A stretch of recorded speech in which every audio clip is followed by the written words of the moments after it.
Sejam todos bem-vindos ao nosso estudo.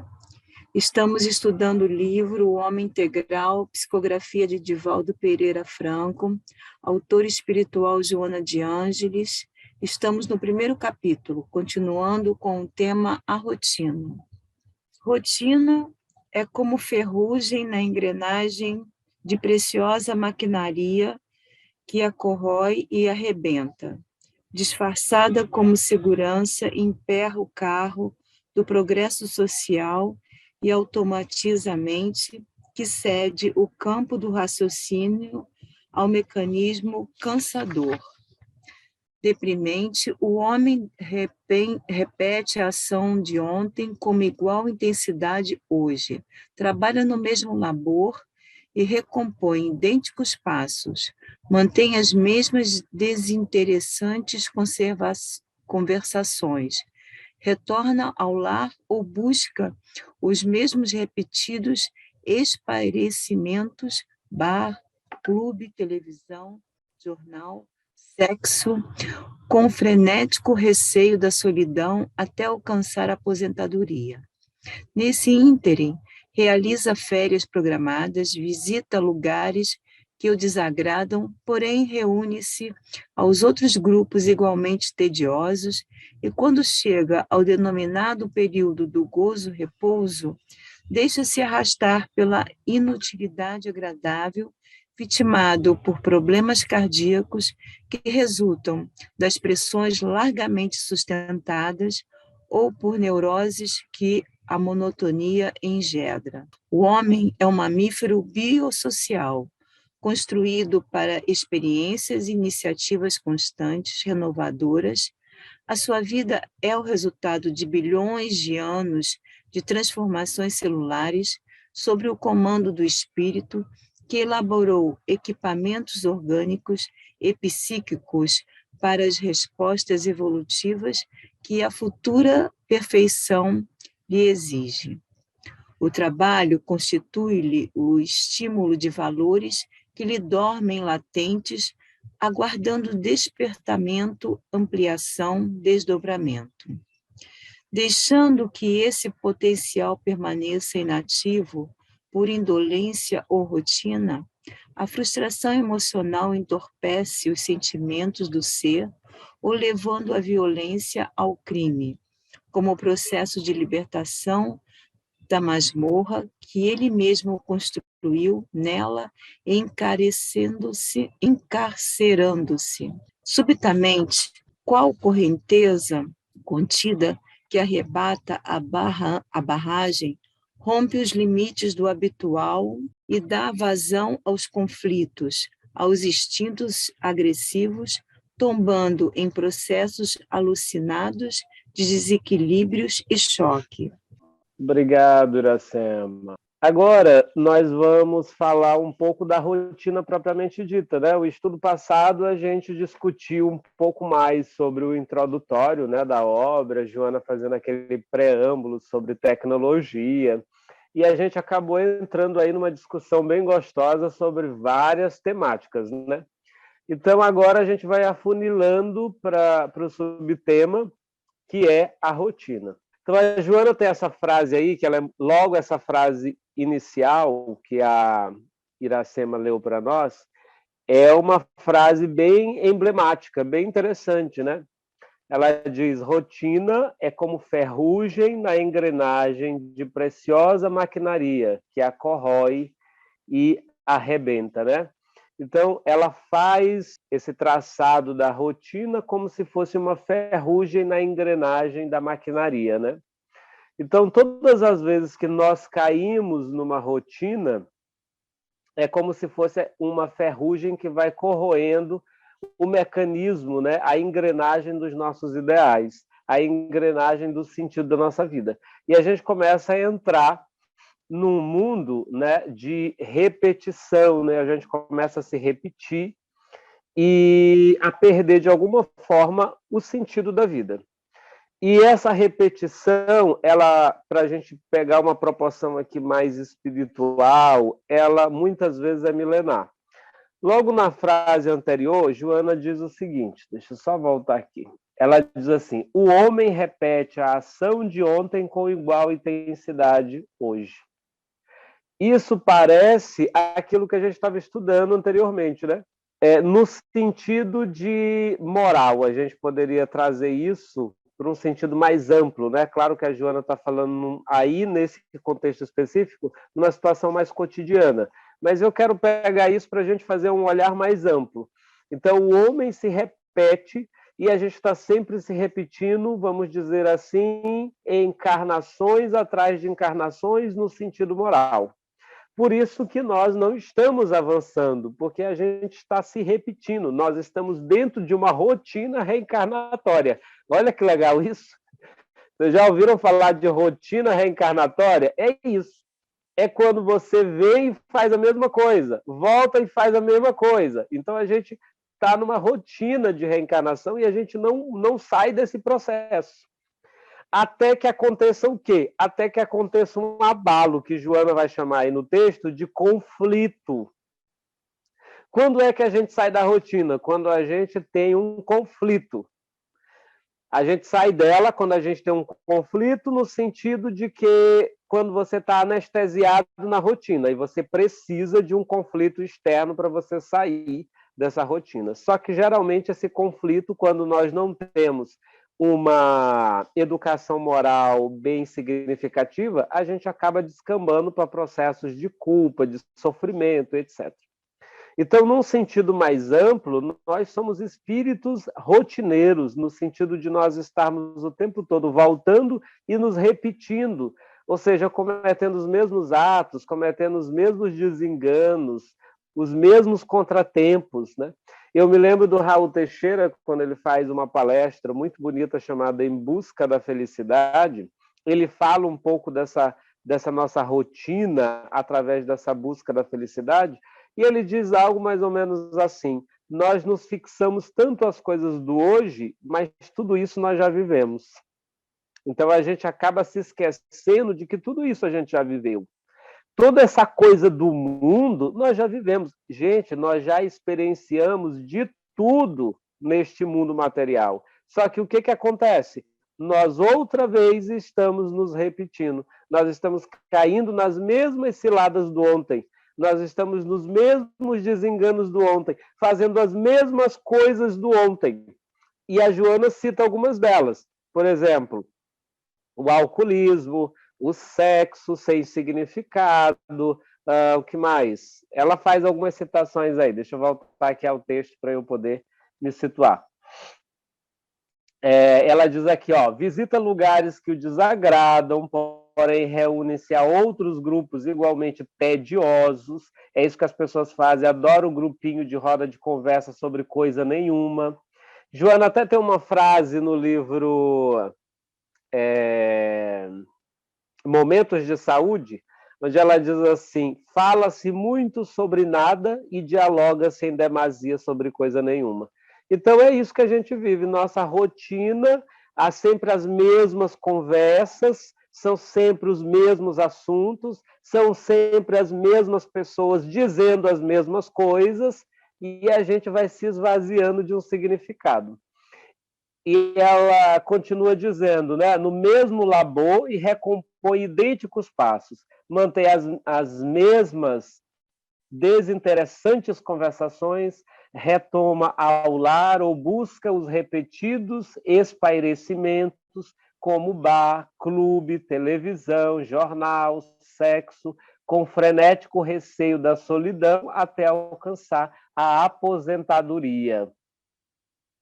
Então, o que nós vamos perceber? Né? Que a gente está numa rotina de mundo, né? Ou seja, nós estamos indo para o trabalho, sai do trabalho, de vez em quando a gente vai ao bar. Aqui no Brasil, eu não sei se isso é do Brasil, eu não sei também se isso é do mundo, mas aqui, pelo menos, regionalmente, nós temos uma coisa chamada sextou. Vocês já ouviram falar do sextou? Aí também tem o sextou nos outros estados ou é coisa só de maranhense? Não, tem sim. No Todo Rio lugar. tem. Sim, tem. Acho que todos os lugares. Ah, ótimo. Então, que bom, porque isso amplia mais ainda meu pensamento. O que eu quero dizer com essa cultura do sextou? O que é a cultura do sextou? Gente, é uma rotina. E é uma rotina das mais negativas possíveis. Porque é aquele indivíduo que está todo dia trabalhando por automatismo, num trabalho que, via de regra, ele não gosta, num trabalho que, via de regra, ele odeia fazer, e aí ele fica todo dia naquele automatismo, naquele trabalho destituído de significado, e quando chega na sexta-feira, que vai vir um fim de semana, aí o que ele quer fazer? Uma catarse, uma espécie de catarse, entre aspas, né? E aí essa catarse é o que ele vai chamar de sextou.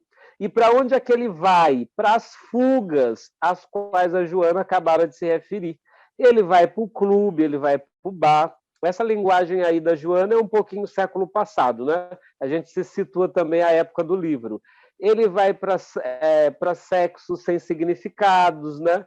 Destituídos de afetividade, mas principalmente a cultura do sextou é alcoólica. Então, é a pessoa que vai para o barzinho, ela já sai do serviço, já encosta no barzinho e vai tomar umas. Por quê? Porque ela precisa se esvaziar de uma rotina que está lhe saturando a própria existência. Então, percebam como a coisa ela é tão esparramada, né?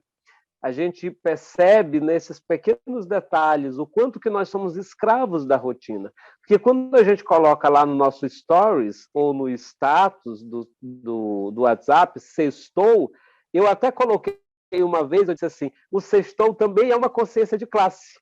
Né? O sextou é uma consciência de classe, no sentido de que eu sou escravo do meu trabalho, né? Eu sou um proletariado, escravo do meu trabalho, e quando chega o sextou é o único momento que eu tenho para poder me liberar.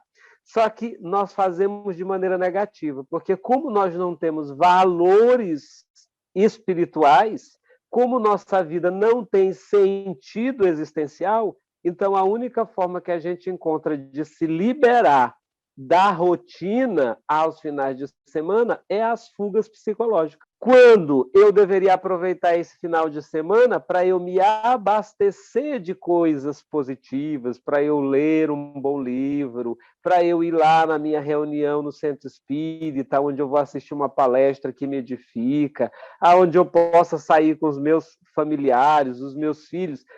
Então, naquele momento, eu estou me abastecendo de valor, de sentido, para que eu possa encarar uma rotina que, às vezes, eu não consigo fugir dela. Mas mesmo esse trabalho, vamos dizer assim, um trabalho mais maquinal, mais operário, esse trabalho só se torna rotina se nós deixarmos. Porque a rotina, gente, ela não é exatamente uma coisa externa. A rotina, eu vou dizer algo para vocês, é um estado emocional. Porque você pode fazer o mesmo trabalho todo dia, mas dependendo da sua condição emocional, dependendo da sua inteligência, dependendo da sua disposição e da sua diversidade, você pode todo dia modificar aquilo. Você pode todo dia dar um sentido diferente para aquilo que você faz. E você acaba não se repetindo. De modo que a rotina ou a repetição é mais um estado emocional, é mais um estado de paralisia psicológica do que propriamente uma circunstância externa. Porque vamos supor, eu sou professor, então todo dia eu tenho que dar aula, isso é uma rotina. Não, isso daí é um cronograma de trabalho, mas se torna rotina dependendo do meu estado. Eu posso fazer do meu trabalho uma rotina, no sentido de que se eu todo dia for lá e realmente fizer a mesma coisa de forma mecânica, aí eu estou fazendo do meu trabalho uma rotina que já é um estado psicológico meu. Mas se a todo dia eu faço uma aula diferente, eu trago um conteúdo diferente, eu trago uma discussão diferente, todo dia é uma aula diferente. Então a gente não cai na rotina. De modo que a gente pode perceber que a rotina ela é muito mais um estado de consciência do que propriamente um cronograma de trabalho, de serviço. É como você encara o processo. Por exemplo, a gente poderia dizer que esse grupo de estudo aqui é uma rotina. Se eu viesse para cá e falasse todo dia ou todo estudo as mesmas coisas, aí seria uma rotina. Mas a cada dia a gente está trazendo uma coisa diferente, a gente agrega um conteúdo diferente, então isso não torna o grupo de estudo rotineiro, isso não torna o grupo de estudo maçante. Então, a rotina, ela é uma ferrugem no mecanismo dos nossos ideais, mas ela fala muito mais de uma ausência de sentido da vida do que propriamente algo circunstancial do ambiente. O que eu quero dizer é que a rotina, ela é muito mais de dentro para fora do que de fora para dentro.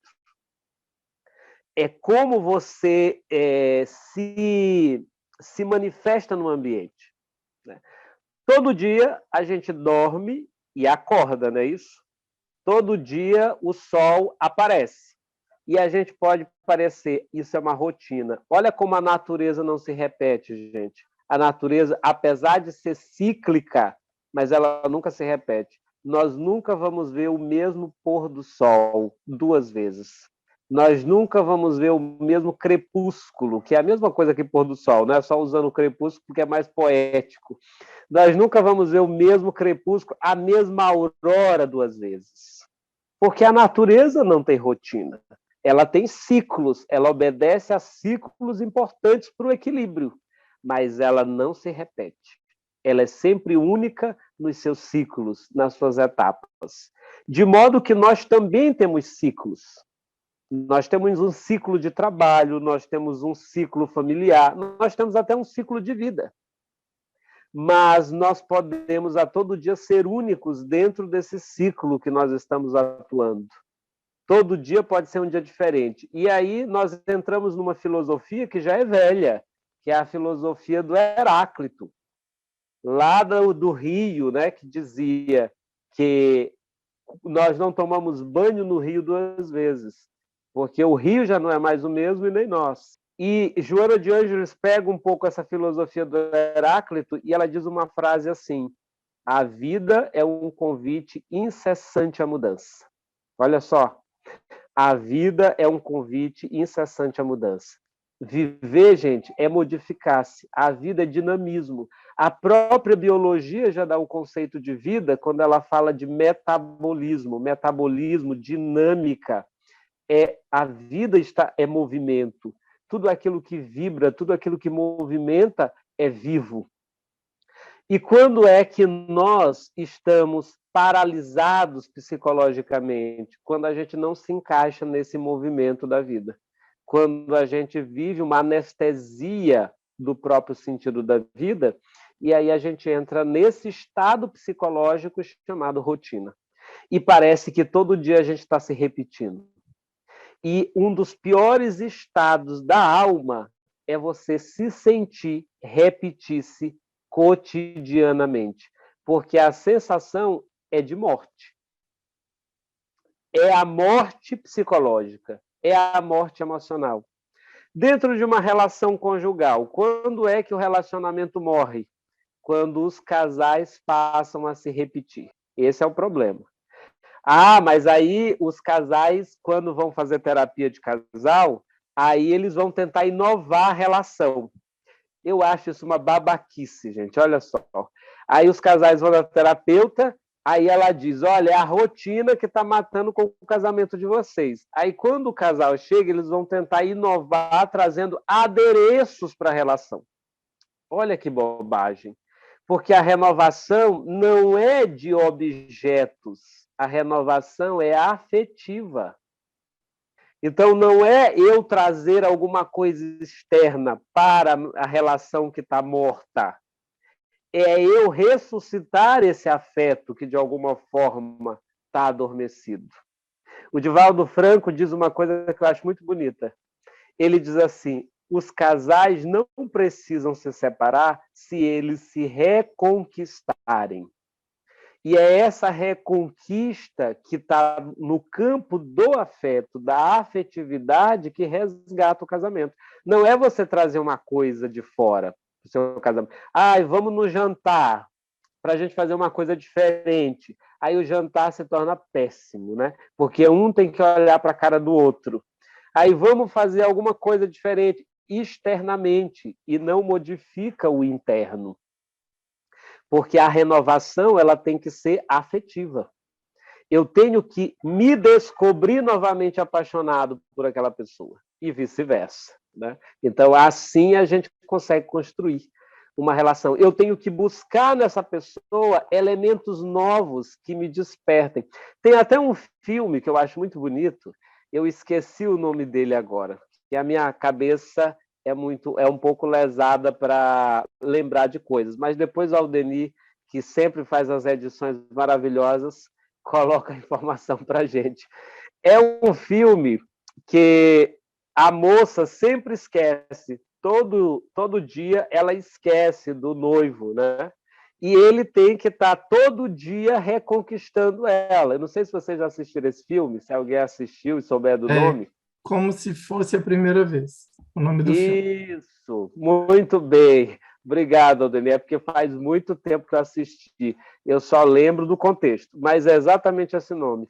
Olha que legal, tem tudo a ver com o que a gente está trabalhando, como se fosse a primeira vez. Então, todas as vezes que você vai para qualquer lugar da sua vida, qualquer setor da sua vida, e você vai como se fosse a primeira vez, você nunca entra na rotina. A gente só entra na rotina quando a gente diz assim, eu já estou cansado de fazer isso. Eu já fiz isso milésimas vezes. Aí a gente entra na rotina. Mas quando todo dia é uma descoberta, é como se fosse a primeira vez, aí é interessante, né? E aí o que acontece nesse processo do filme, trazendo aqui a questão do filme? Todo dia ele tinha que provar para ela, ele tinha que reconquistá-la, né? Isso é que é bonito. Então, o que os casais têm que fazer? Eu estou falando aqui de casais, mas isso também serve para qualquer relação.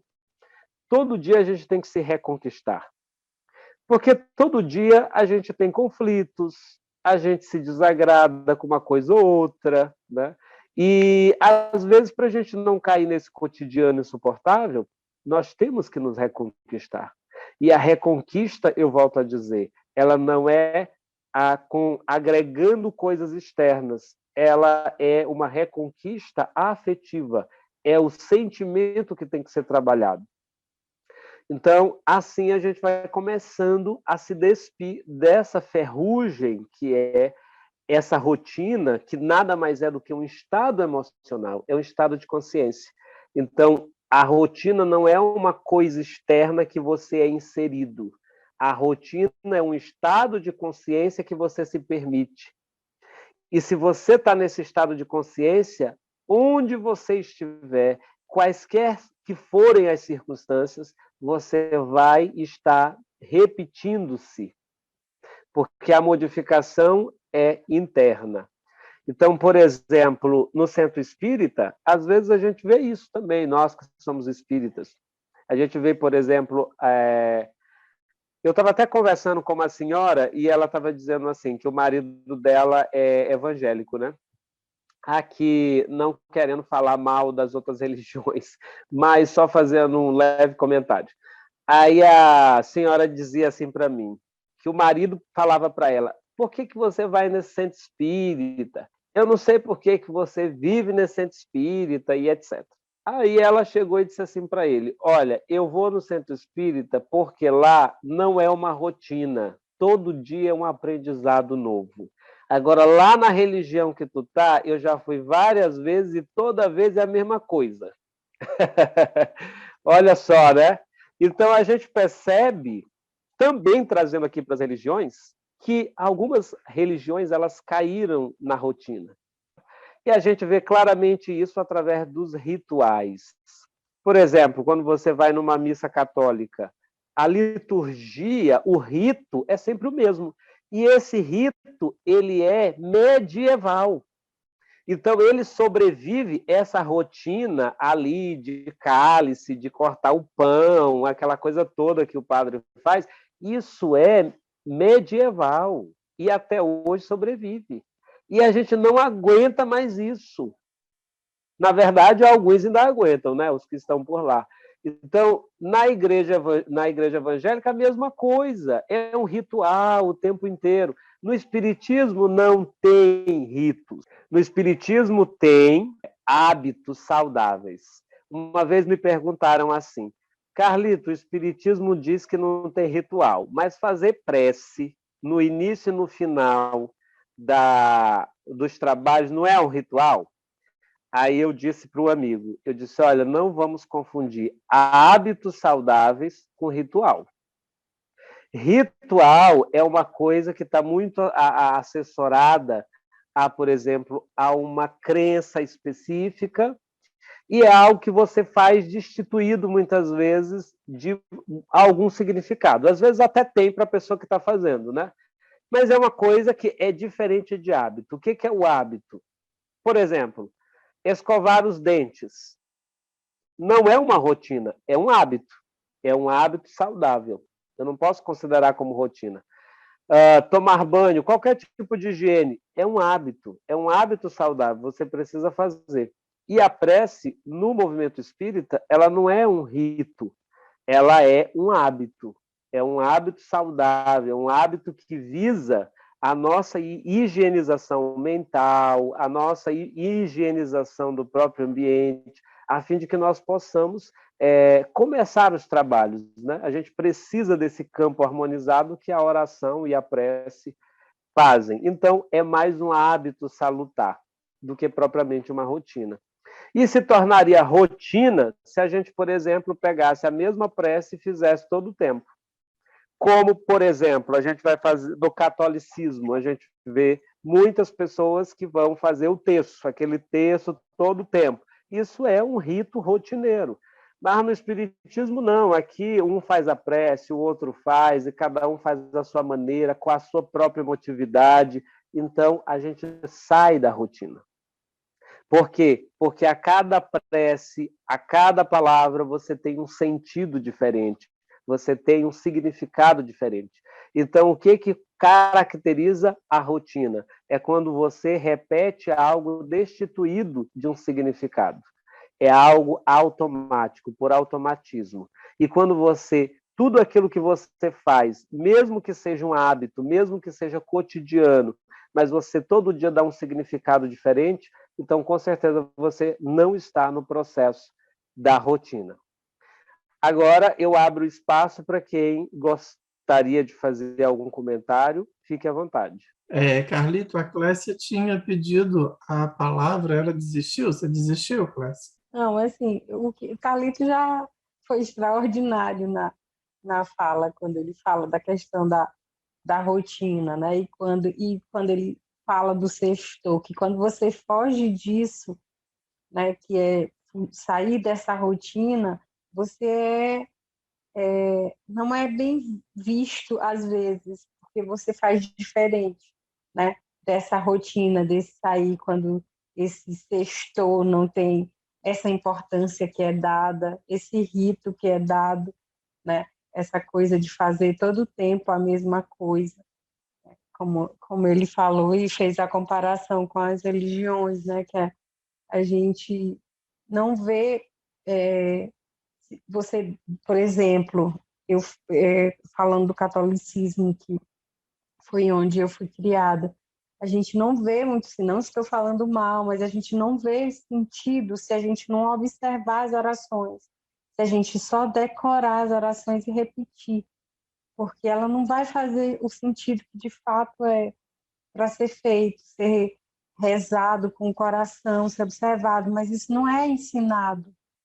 Você aprende a decodificar a oração, a repetir a oração, mas você não aprende a sentir aquela oração na hora de falar, né? Porque se você consegue sentir, você foge dessa rotina repetitiva, né?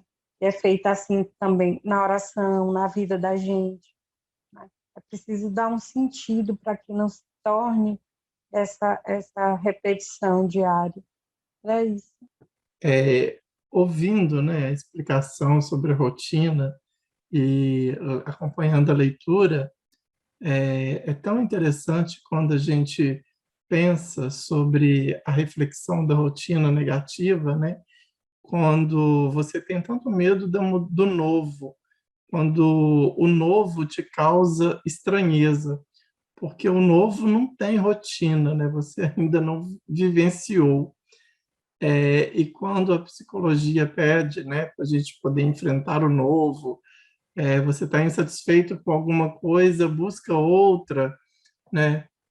Como fica tudo ligado ao que a gente ouve na ciência, o que a gente ouve no espiritismo, o que a gente ouve quando Joana vem trazer as suas reflexões, esta repetição de isso que a gente comete, né, de ficar repetindo, repetindo isso de alguma forma é prazeroso, um prazer negativo, mas ainda assim a gente não consegue sair dele facilmente porque isso nos causa um certo tipo de prazer e nos faz ficar numa zona de conforto, né? Então, tudo aquilo que nos tira disso vai nos assustar realmente. Então, como é importante a gente ter a reflexão de que precisamos enfrentar o novo em nossa vida. Quanta coisa a gente precisa viver e ainda tem medo de dar o primeiro passo, né? São as nossas decisões. Eu estava ouvindo, estava refletindo sobre isso também. muito bem colocado. Gostei de ambas as colocações, né? Tanto a da Clécia, no sentido de dar o significado, né? A questão religiosa, fazendo um primeiro comentário aí à fala dela, porque a gente percebe que esse é um dos grandes, uma das grandes distâncias entre o espiritismo e as outras religiões. É porque as outras religiões elas são rotineiras. Rotineiras não porque elas fazem aquilo o tempo inteiro, mas porque esse ato de fazer, nós percebemos que ele é frio, ele é indiferente, ele não tem um sentido, ele não tem uma emotividade, né? Aí as pessoas repetem as mesmas orações, como ela mesma colocou. E isso nos distancia de nós mesmos e nos distancia, obviamente, da espiritualidade, de Deus e etc. Então, o Espiritismo nos dá isso, nos proporciona esse encontro com você mesmo, a possibilidade de você fazer por você mesmo, por exemplo, uma prece, uma oração, quando a gente está numa roda de conversa e a gente diz assim, ó, todo mundo pode orar, a oração ela é um sentimento, ela não é uma palavra, e todo mundo pode colocar esse sentimento à disposição de todos. Então, isso é muito bonito, porque o Espiritismo nos tira, de fato, dessa rotina que o rito nos engessou. E nessa questão aí do que tu fala também, Aldeni, também acho muito interessante e super válido essa colocação, porque realmente, muitas vezes, a gente não quer sair dessa vida rotineira porque nós estamos numa situação confortável, entre aspas, né? Porque, no fundo, dói, né? Então, dói ter que se repetir. Tanto é que, no final dessa repetição toda, nós caímos numa coisa chamada exaustão, um exaustão psicológico, um exaustão emocional, porque a gente está o tempo todo se repetindo e a gente não sabe bem para onde é que a gente está indo. Qual é o significado da nossa vida, né? Quando a gente pergunta isso, todo mundo fica meio sem resposta, porque você está todo o tempo por automatismo, porque eu tenho que trabalhar e ganhar dinheiro e pagar conta e fazer uma viagem do ano, né? Eu tenho que pagar uma viagem no cartão de 12 vezes. Eu tenho amigos, olha que interessante, eu dou já a palavra para a Iracema, que eu sei que ela levantou aqui a mãozinha, já te dou a palavra, Iracema. Eu tenho amigos que em janeiro compram passagem para viajar em dezembro. E isso é rotineiro para fazer uma viagem pelo Brasil, né? Aí pelo norte, nordeste. Eu tenho amigos que fazem isso rotineiramente. Agora, vê se pode. E eles me convidam, dizem assim, Carlito, compra tua passagem. Aí a gente vai para o Réveillon no final do ano, para Fortaleza, não sei para onde. Né? Aí eu digo, eu não vou comprar uma passagem em janeiro, que eu não sei o que vai acontecer em dezembro. Porque a minha vida não é uma rotina. Então, eu não posso fazer uma programação dessa Eu não posso comprar uma passagem em janeiro esperando o acontecimento em dezembro, sendo que eu tenho aí um ano inteiro, eu não sei o que vai acontecer. Entende? Tudo bem, um mês antes, 2 meses, a gente até vai lá, está pertinho, mas um ano é muito tempo, e as pessoas fazem isso. Né? Então, a nossa vida está acontecendo, hoje a gente está aqui, amanhã a gente não está mais, a gente está num trabalho, daqui a pouco não está mais nesse trabalho, a vida está se movimentando.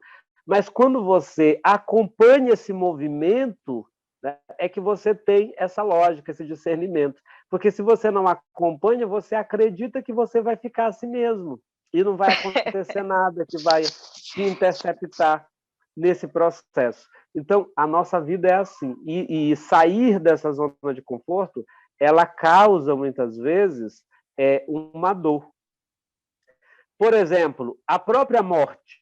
Morrer é você sair da rotina da vida. As pessoas, elas estão tão dentro de uma rotina que elas não conseguem sair dos ciclos, elas não conseguem finalizar ciclos. As pessoas têm dificuldade de terminar um casamento fracassado, porque elas não querem sair da rotina. Elas têm dificuldade de fazer qualquer outra coisa porque elas não querem finalizar ciclos. E quando a gente tem dificuldade de finalizar ciclos, é exatamente isso que você estava falando, Aldeni. É essa dificuldade de você encarar o novo. Porque finalizar ciclos é você começar uma jornada nova, com uma situação nova. E a vida nos exige isso. E quando você não vai por bem, você vai por mal. É aquela velha frase espírita. Quando você não vai pelo amor, ou seja, pela boa vontade, aí vem aqui a dor e nos empurra, porque a gente precisa de avançar.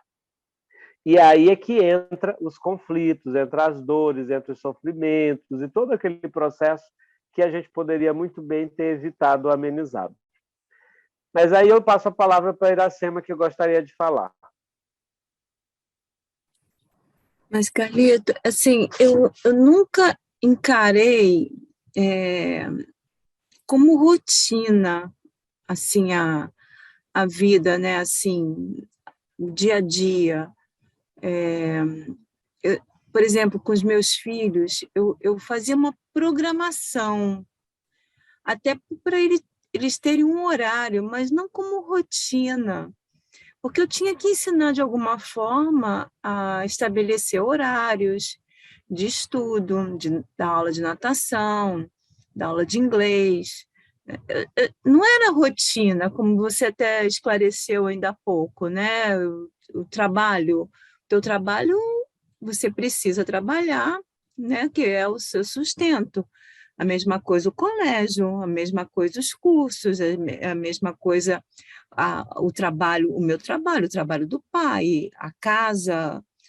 Mas não era estabelecer uma rotina. Eu sempre estabeleci um horário da natação, o horário para estudo, o horário.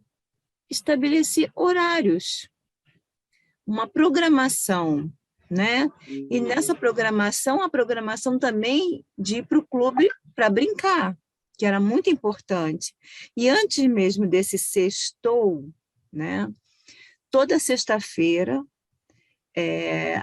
eu levava eles com lanchinho, direito a lanchinho, e direito, o pai também ia encontrar, os pais se encontravam, a gente fazia um grande encontro às sextas-feiras, entre mães, pais, que se encontravam no clube, entendeu? Mas assim, não como rotina,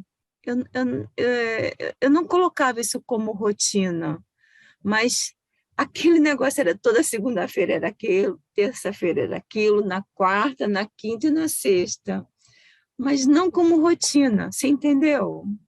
Consigo entender perfeitamente. E eu acredito perfeitamente que não era, porque a sua jovialidade fala disso, né, Iracema? Se você fosse uma pessoa rotineira, você era uma pessoa velha. E você não é velha, você é jovial. E isso fala dessa saída da rotina, porque toda pessoa velha, porque velho, gente, não é a pessoa que tem mais idade. Velho é a pessoa que perdeu o sentido da vida e por isso caiu dentro desse fenômeno chamado rotina. Então, vocês percebam que você pode ser uma pessoa de mais idade, que a gente pode chamar de idoso, mas que tem uma jovialidade. Por quê? Por que tem uma jovialidade? Porque a sua vida não é uma rotina. Porque, embora ele tenha isso que você falou, eu gostei dessa palavra que você usou, um cronograma, né? Embora você tenha um cronograma de atividades, mas esse cronograma não é rotineiro, é aquilo que eu falava anteriormente, né? Você precisa sim se organizar. Esse cronograma chama-se organização e a gente precisa dela. A gente precisa de cumprir horário, porque a gente tem metas, a gente tem trabalho, a gente precisa disso. Agora, como eu falava antes, a rotina ela é um estado emocional. Ou seja, não é o cronograma em si, é como você vai executar isso, é como você vive isso. Então, você pode, toda sexta-feira, se encontrar com seus amigos no clube. Isso é um cronograma. Olha, gente, toda sexta-feira a gente se encontra aqui. Mas cada encontro é um encontro diferente. Vocês vão falar de coisas diferentes, vocês vão viver situações diferentes, vocês vão dar gargalhadas de coisas diferentes. Aí é maravilhoso, é empolgante. Aí você até quer continuar essa programação. Agora, quando toda vez é a mesmice, porque você está todo o tempo se repetindo, aí é enfadonho, é chato, é exaustivo. Mas aí a rotina é um estado psicológico de quem vive o cotidiano. Não é o cotidiano em si, é o nosso estado emocional diante das situações que a gente encara. Então, a cada programação pode ser uma descoberta diferente. Por exemplo, eu sou fissurado em releitura de livros. Amo reler livros. Eu tenho até um amigo que diz assim, Carlito, tu perde muito tempo relendo o livro que tu já leu várias vezes. Mas é um vício que eu tenho. Mas sabe por quê? Porque a cada leitura é uma descoberta. Então, cada vez que eu pego aquele livro e releio, eu faço uma descoberta diferente. Ou seja, nunca é a mesma coisa. Para mim, não é. Para outra pessoa, pode ser. Ele pega aquele livro, acha enfadonho, eu já sei tudo o que vai acontecer, mas para mim não é. Principalmente o livro espírita. Estou falando do livro espírita especificamente, na verdade.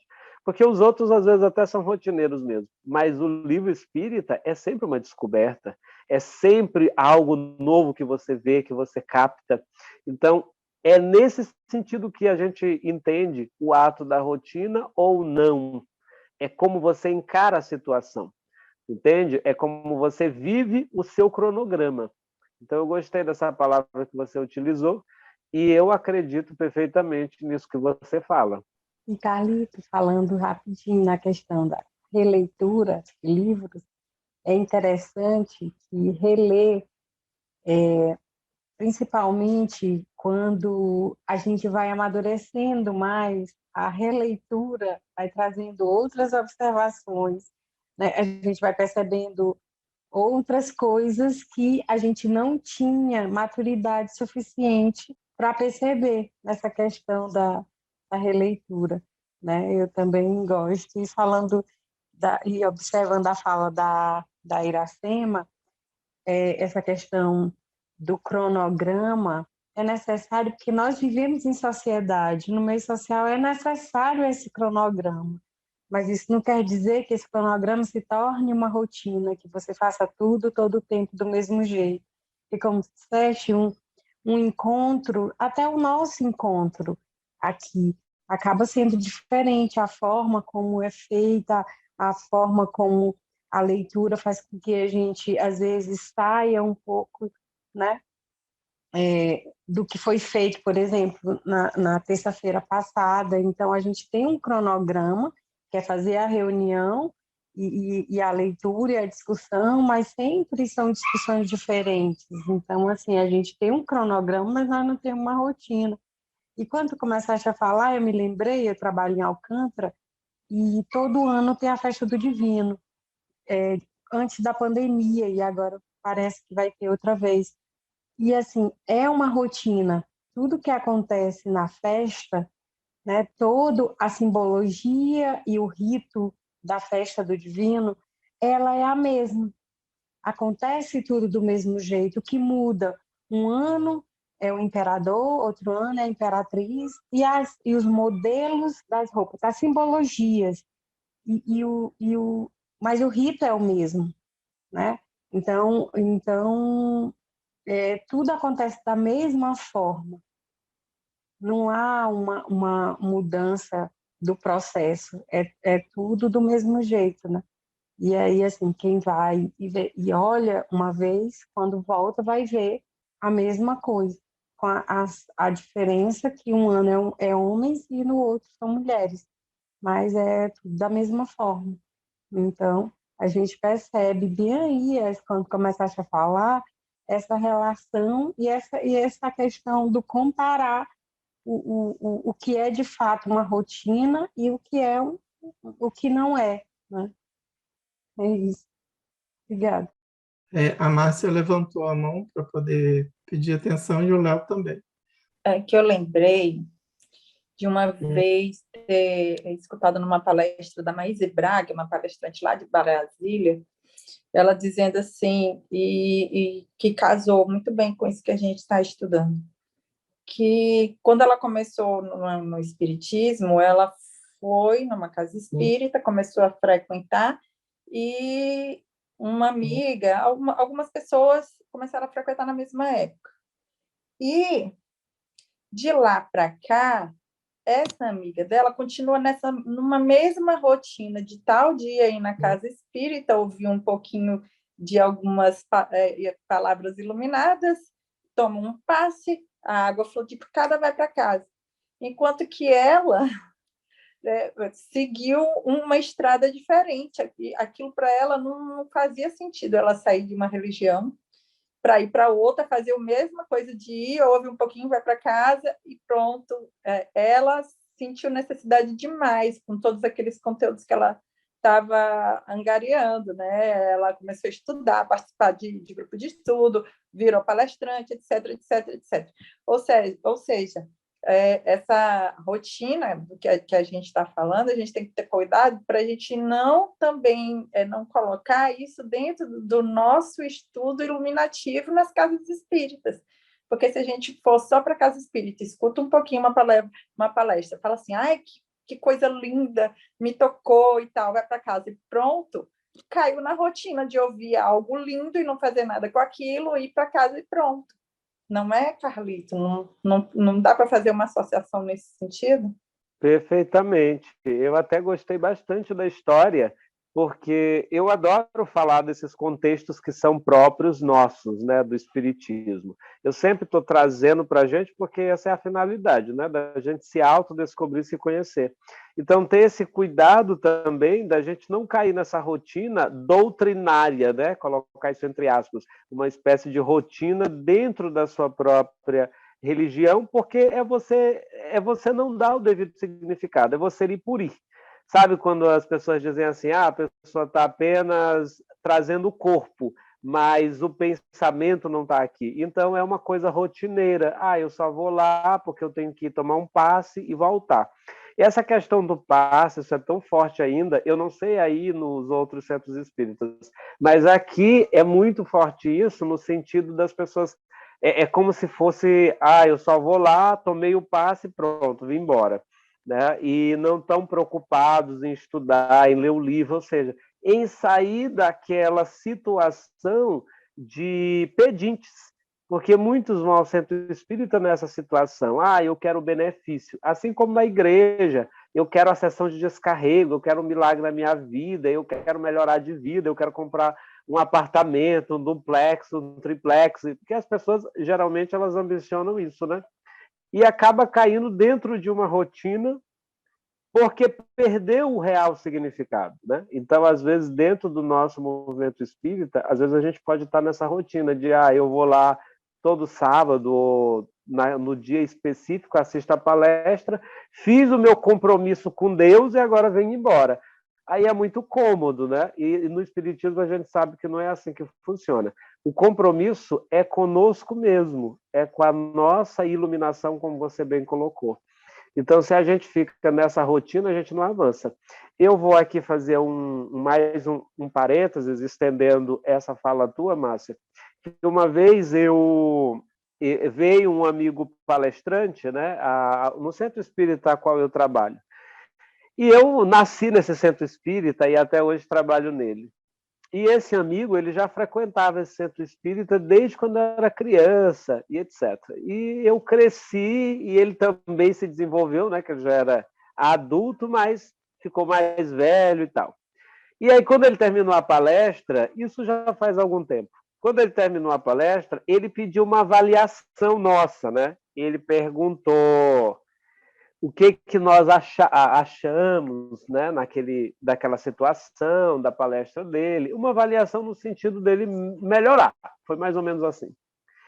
E aí eu me senti sei lá, acho que foi eu não sei se eu fui até desagradável, pode ser que nessa ocasião tenha sido, mas a intenção não foi de ser desagradável, foi de realmente contribuir. E aí eu disse para ele, eu disse, olha, meu amigo, eu vou lhe ser sincero contigo. Eu te conheço desde quando eu era criança. Desde quando eu era criança, eu te vejo aqui no Centro Espírita. E a sensação que eu tenho é que você não avançou. É que você não melhorou. Porque aquilo que você dizia há 20 anos atrás, eu estou ouvindo hoje. Consegue entender? Ele ficou algo desconcertado, né? Até concordou, mas eu volto a dizer, a finalidade de ter dito isso, primeiro foi porque ele pediu a análise, e segundo porque eu queria ajudar, eu queria contribuir para que, de fato, ele despertasse no sentido de, não, eu vou procurar melhorar, eu vou estudar mais. Ou seja, dizer algo que ele já dizia há 20 anos atrás, eu ouvia quando era criança. Então, nós temos que procurar sair dessa rotina doutrinária dentro do Centro Espírita. Às vezes a gente vê palestrantes que estão dizendo a mesma coisa há 30 anos. Aí toda palestra que a gente vai é a mesma coisa, não avança, não muda. Eu tenho um amigo que ele disse uma vez assim para mim, ele disse, Carlito, tu é muito incoerente. Olha só, que beleza, né? Ser incoerente é maravilhoso. Aí eu disse assim, mas por que, meu amigo, que você está dizendo que eu sou incoerente? Ele disse, porque todo dia tu diz uma coisa diferente. Eu não sou capaz de acompanhar o que tu fala. Hoje tu diz uma coisa, amanhã tu já diz o contrário do que tu disse hoje. Aí eu disse assim para ele, mas é porque eu estudo e todo dia eu mudo. Todo dia eu mudo. Aquilo que hoje eu estou afirmando para vocês, pode ser que daqui na terça-feira eu já tenha descoberto algo diferente, eu já venha dizer algo contrário ao que eu estou dizendo hoje. Mas não por uma questão de incoerência, por uma questão de visão. A visão se ampliou. Eu vi melhor a mesma situação e agora eu estou colocando de uma outra forma. Então, é assim que as coisas acontecem. Então, quem estuda, quem está envolvido com a leitura, quem está acompanhando o processo, está todo o tempo se iluminando com conteúdos novos que nos ampliam a visão, que nos fazem ver por ângulos diferentes, e isso corrobora para o nosso crescimento e para que a gente agregue cada vez a mais informações novas. E a gente não cai na rotina e não satura os nossos ouvintes, né? Porque quando você vai ouvir sempre a mesma coisa, é horrível. É horrível, né? Sem a mesma emotividade, né? Com a exceção de show de Roberto Carlos, né? Que a gente ouve 1000 vezes, mas nunca satura, né? Porque o Roberto, toda vez que canta, canta com uma emotividade diferente, né? Então, por isso, a gente sempre adora.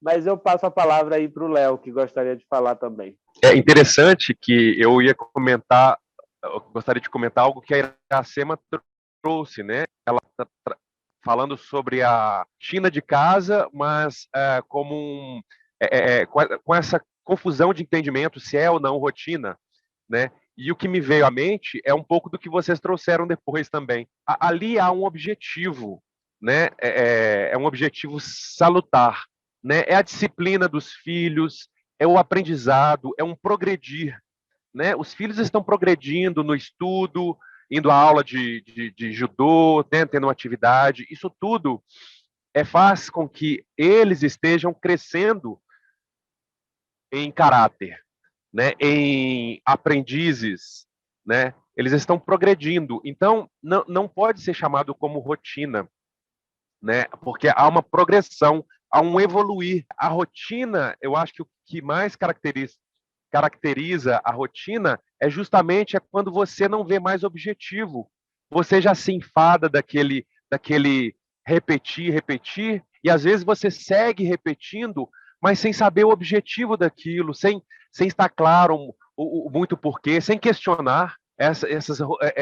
Eu namorei uma moça que era católica e algumas vezes nós íamos à missa, seguíamos uma rotina ali, né? O padre fala algo, aí todo mundo fica de pé, daqui a pouco ele fala uma outra coisa, todo mundo se ajoelha, e eu questionei tudo isso, questionei o porquê de ajoelhar, sentar, ficar de pé, mudar tantas vezes de posição, o que isso agregava ao conhecimento de nós ali que estamos, a princípio, né, em busca de conhecimento, em busca de nos melhorar, né? O que esses rituais agregariam a esse evoluir? Não teve resposta. Ah, não, a gente faz isso porque todo ano é assim, todo domingo é assim, há anos, né? E você trouxe isso, né? São rotinas da Idade Média, né? São repetidos e repetidos, sem questionamento. Então, eu acho que o ponto é este. Quando nós temos um objetivo, né? Nesse caso que a Iracema trouxe, que é o crescimento dos filhos, né? A comunhão ali com os amigos no fim de semana, tudo isso faz parte de um evoluir, né? Agora, quando se perde o objetivo, que é a progressão, que é o evoluir, que é o aprender, aí sim é uma rotina. Já não faz sentido, começa a perder o sentido. E aí todos vocês trouxeram também, né, cada um falando ao seu modo, isso que eu queria falar. Mas muito bom, gostei muito. Perfeito, Léo. Você coroou, né, tudo aquilo que foi discutido, né? Suas palavras coerentíssimas, né? Muito, muito obrigado. Podemos prosseguir, né, Aldemir? Um pouco mais. Podemos? Então, nesse sentido, os suportes morais e espirituais contribuem para a mudança da rotina, abrindo espaços mentais e emocionais para o idealismo do amor ao próximo, da solidariedade, dos serviços de enobrecimento humano. O homem se deve renovar incessantemente, alterando para melhor os hábitos e atividades, motivando-se para o aprimoramento íntimo, com consequentemente movimentação das forças que fomentam o progresso pessoal e comunitário a benefício da sociedade em geral. Face a esse esforço e empenho, o homem interior sobrepõe-se ao exterior social, trabalhado pelos ativismos das repressões e castrações, propondo conceitos mais dignos de convivência humana em consonância com as ambições espirituais que lhe passam a comandar as disposições íntimas.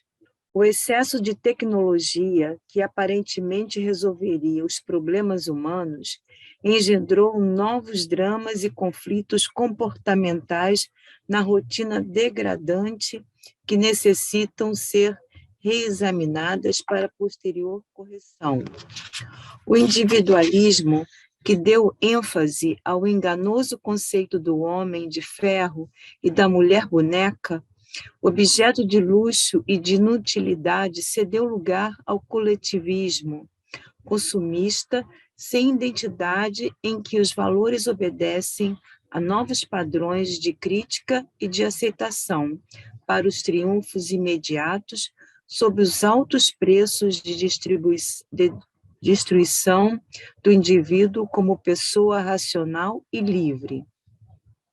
A liberdade custa um alto preço e deve ser conquistada na grande luta que se trava no cotidiano.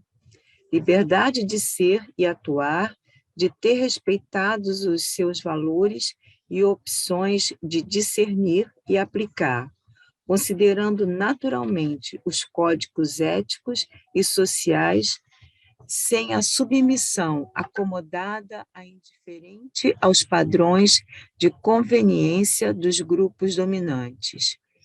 A escala de interesses apequenando o homem, brinda-o com prêmios que foram estabelecidos pelo sistema desumano, sem participação do indivíduo como célula viva e pensante no conjunto geral. Como profilaxia e terapêutica eficaz, existem os desafios propostos por Jesus, que são de grande utilidade, induzindo a criatura a dar passos mais largos e audaciosos do que aqueles que levam na direção dos breves objetivos da existência apenas material. A desenvoltura das propostas evangélicas facilita a ruptura da rotina, dando saudável dinâmica para uma vida integral em favor do homem-espírito eterno, e não apenas da máquina humana pensante a caminho do túmulo, da dissolução do esquecimento. Que bonito esse finalzinho, né, que a Joana traz para nós. Ela começa falando, nos parágrafos primeiros que você leu, Iracema, dessa necessidade do homem espiritual, né, o homem espiritual e moral. Aqui traçando novamente com a finalidade do estudo, que é o estudo de autodescobrimento no sentido espiritual. Então, quando a gente, mais uma vez, se entende ser espiritual, a nossa vida ganha um sentido diferente e a gente sai dessa rotina, ou pelo menos deveria sair dela. Em que aspecto? Porque quando você se apercebe um ser espiritual e moral, a sua vida tem um sentido. E tudo aquilo que você faz deixa de ser rotineiro porque trabalha a seu benefício. Então, aquele cotidiano, ele não é mais um cotidiano, ele é uma espécie de labor que você utiliza a seu favor próprio.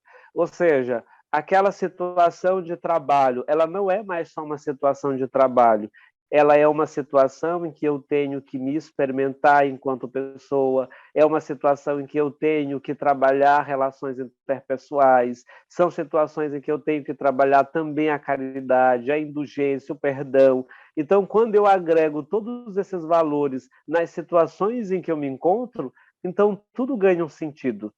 Então, quando o meu trabalho também se torna um ambiente onde eu trabalho a minha espiritualidade, no sentido de que eu também estou trabalhando o perdão com aquele chefe que é complicado, com aquele colega que fez intriga de mim, ou eu estou fazendo a caridade para alguém que precisa, então eu estou saindo desse cotidiano engessado.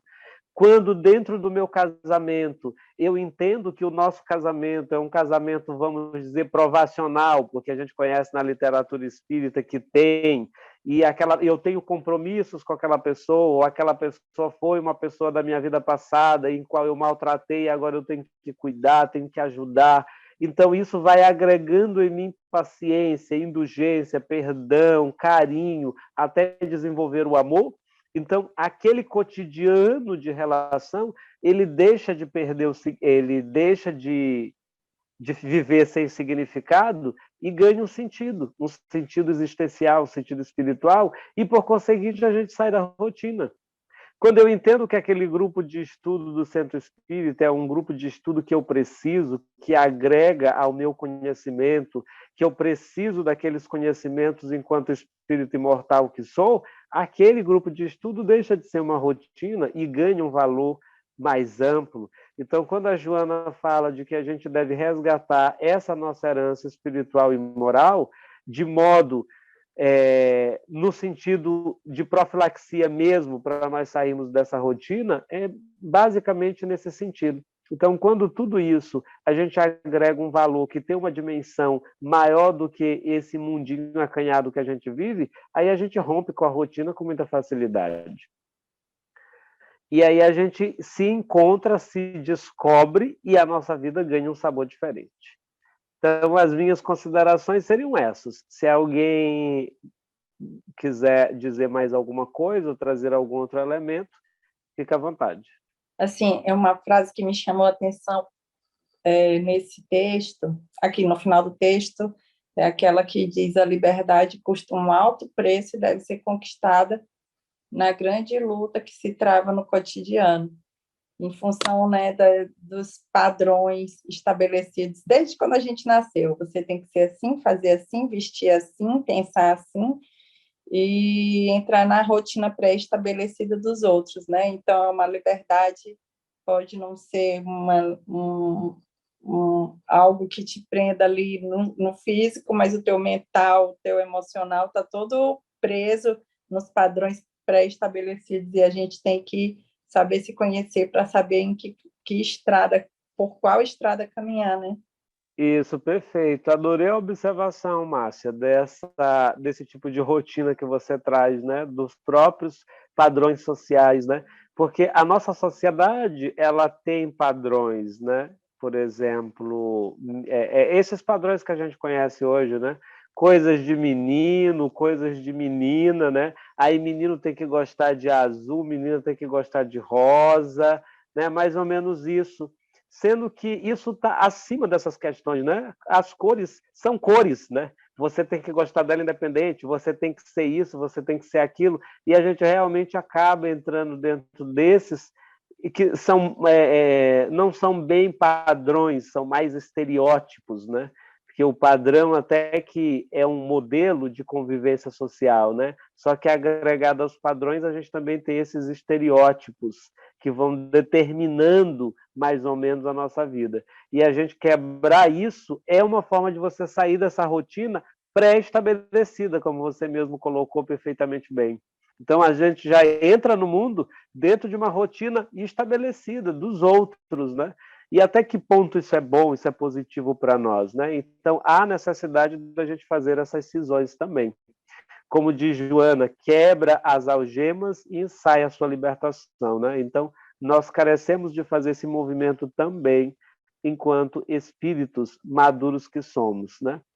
Conscientes que somos. A partir do momento que a gente vai se descobrindo, vai se apercebendo, a gente também vai rompendo com essa rotina estereotipada que a sociedade nos impõe.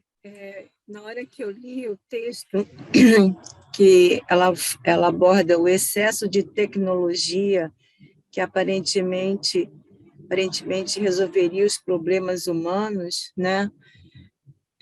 O que mais a gente tem agora realmente é o celular, que tem tudo, né?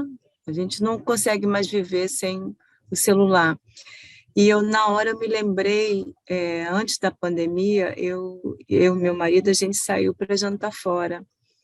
E nós sentamos, como a gente sempre senta, um do lado do outro, para conversar e tal.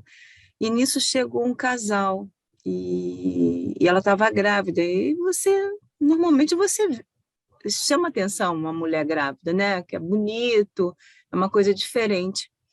E eles chegaram, cada um com o celular. Um sentou na frente do outro. Eles sentaram, cada um sentou e cada um pediram, jantaram.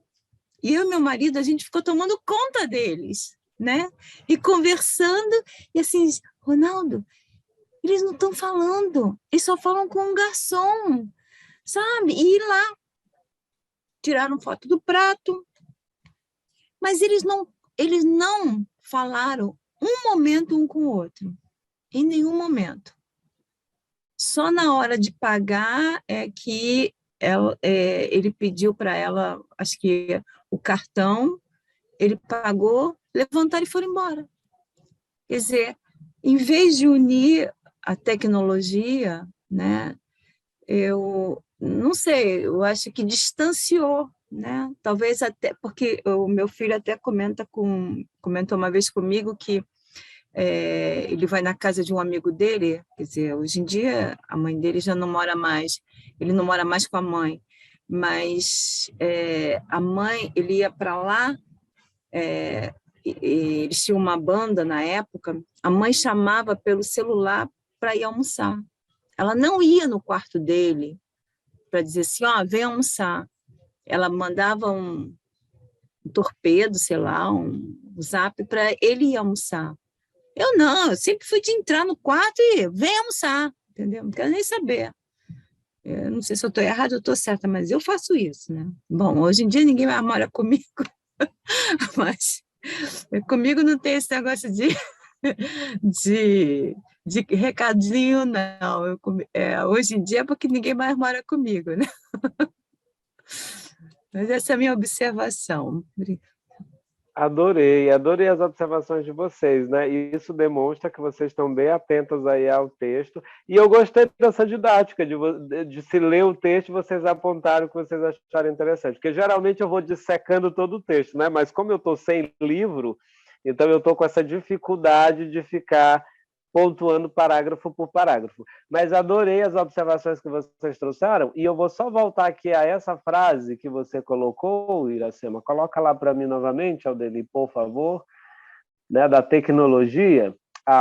O excesso de tecnologia, que aparentemente resolveria os problemas humanos, engendrou novos dramas e conflitos comportamentais na rotina degradante que necessitam ser reexaminados para posterior correção.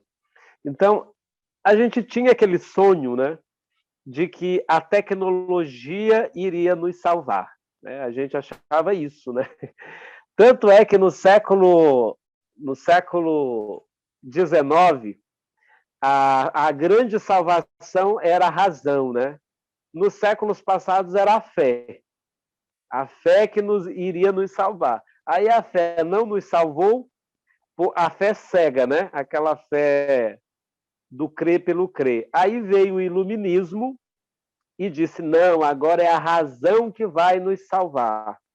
E aí entrou essa pegada, né, de que aí entrou a ciência, a glória da ciência, a racionalidade, etc. Até o Kardec é um pouco essa herança, né? O espiritismo, ele nasce um pouco nesse caldo da racionalidade acima de tudo. E aí, no século XXI, foi a tecnologia. Não, como a razão não deu certo, a tecnologia vai nos salvar. E o que a gente cai hoje no XXI? No abandono. Nada nos salvou. Olha só. Ou seja, nós somos seres contemporâneos com uma sensação de abandono. É como se nada tivesse dado certo. E a sensação que a gente tem é a sensação de insegurança, de instabilidade. Porque antes a gente seria curado pela fé, depois não deu certo a reza. Aí seria o fármaco que iria nos curar. Aí nós criamos outras doenças, que são as emocionais. E aí? O que resolve isso? E aí a gente percebeu que só há um elemento que nos pode resgatar de nós mesmos. É a nossa volta à nossa origem espiritual. É a você voltar ao que você é de fato, essência espiritual e divina. Então, é essa a nossa âncora de salvação.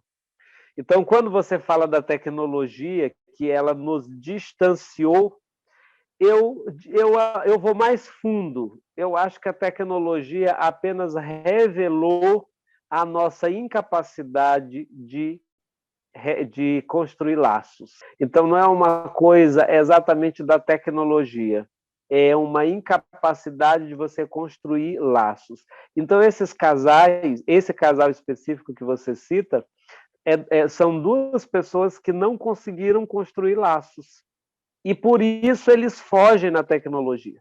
Então, a tecnologia ela é apenas uma fuga para a nossa incapacidade de se relacionar. De modo que, quando vocês não querem conversar com alguém, quando tem uma pessoa chata, vocês estão num departamento, eu faço muito isso, eu não sei se vocês fazem, mas eu estou num departamento qualquer, lá vem o chato, pegar meu celular, calma gente, pega meu celular rapidinho, você olha, mesmo que não esteja conversando com ninguém, você finge que está, para o chato não sentar do teu lado. Ou seja, é uma fuga.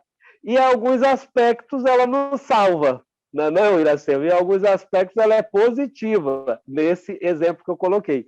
Mas nesse que você trouxe, é negativo. Por quê? Porque ali é um casal, é um relacionamento.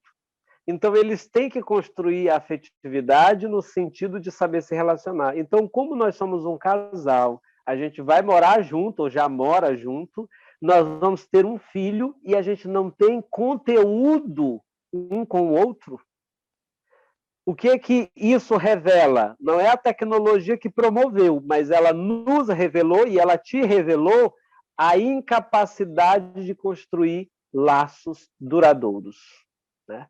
E aí é por isso que tem um sociólogo chamado Bauman que vai falar do amor líquido, que é justamente dessas relações esfaceladas que a gente não conseguiu solidificar. Mas existem pessoas que criaram uma maturidade emocional que, apesar da tecnologia, conseguem dialogar. Tipo você e seu marido. Vocês estavam lá, dialogando, conversando, apesar de que cada um deve ter um celular. Mas vocês não estavam naquele momento no celular. Por quê? Porque vocês têm conteúdos para partilhar. Vocês conseguiram desenvolver uma afetividade que possibilita isso.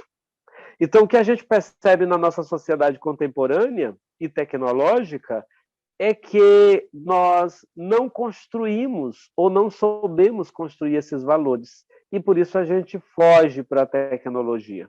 Então, a tecnologia vira uma espécie de válvula de escape. Para a gente não conversar, a gente responde o WhatsApp. Já que a gente não tem coragem de encarar a pessoa, a gente começa o sexo virtual, né? Aí tem o sexo virtual, tem os relacionamentos virtuais, aí criou-se as redes, né, de relacionamento, revelando o quê? Uma incapacidade de solidificar laços. Quando você pega um aplicativo de relacionamento, como, por exemplo, um dos mais famosos, que até virou música, o Tinder, você vê aí um monte de gente no Tinder. E o que isso revela? Que todas aquelas pessoas, e são milhares, todas aquelas pessoas estão buscando se relacionar com alguém. Isso significa o quê? Que elas estão só. E se elas estão só e sofrendo de carência, é porque elas não sabem construir relações. E Joana de Ângeles fala isso numa obra chamada Amor e Sexualidade. Ela diz assim, são dois solitários se buscando. E o que vai acontecer? Eles não vão conseguir compatibilidade, porque um vai querer se sugar do outro. Então, essas relações que a gente vive hoje, as pessoas começam a namorar, com um mês já terminaram o relacionamento. Por quê? Porque não conseguiu solidificar. Isso revela o quê? Revela essa nossa imaturidade afetiva. De modo que a nossa sociedade hoje, e eu não estou falando só de adolescente, a gente vê isso em todos os níveis da escala, né? Você vê nas crianças, você vê nos adolescentes, nos adultos e também nos idosos. Essa incapacidade, essa inconstância afetiva. E a gente precisa de resgatar isso, né?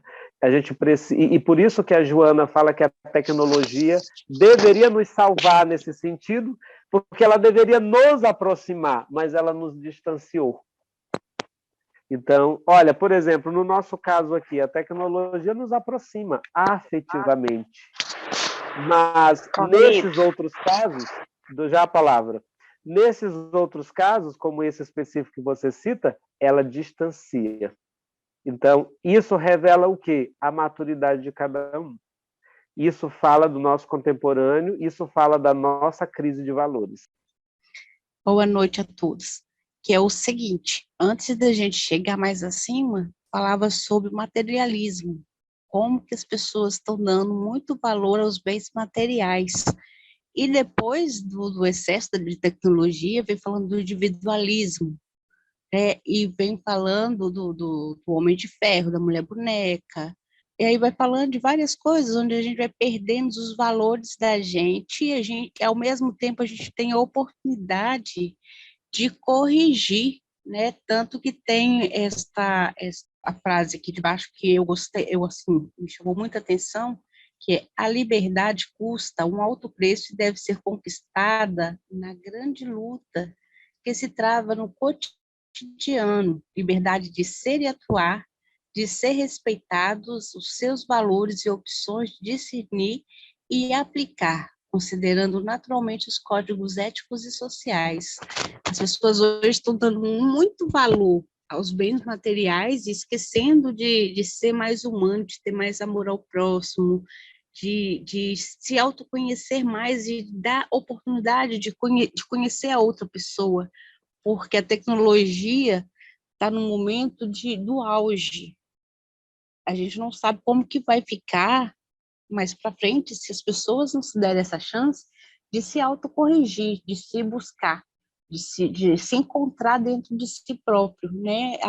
O próprio texto fala, e assim,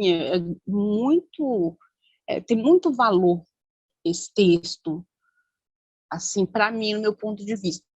Corrija se eu estiver errado, mas para mim eu achei excepcional. Antes da Iracema falar, eu ia falar sobre esse ponto que ela falou, mas eu ia falar no contexto todo.